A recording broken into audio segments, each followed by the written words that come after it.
हे घर संघर्ष समितीच्या वतीने जिल्हाधिकारी कार्यालयासमोर एक दिवसीय लाक्षणिक उपोषण.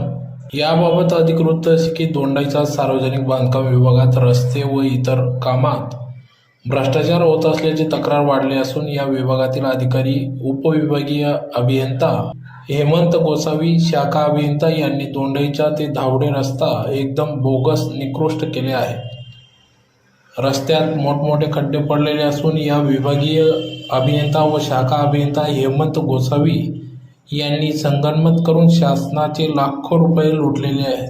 इतकेच नव्हे तर मागील वर्षी सदर रस्ता बोगस निकृष्ट बनवण्यात आले असून बोगस व निकृष्ट कामाची वाचा फुटू नये म्हणून जागृत नागरिकांना पैशाचे वाटप करून प्रकरण दाबण्याचा प्रयत्न केला आहे. त्यामुळे हेमंत गोसावी यांना देण्यात आलेले रस्ते कामाचे फोटो व आदी पुरावे शासनास सादर केले असून याबाबत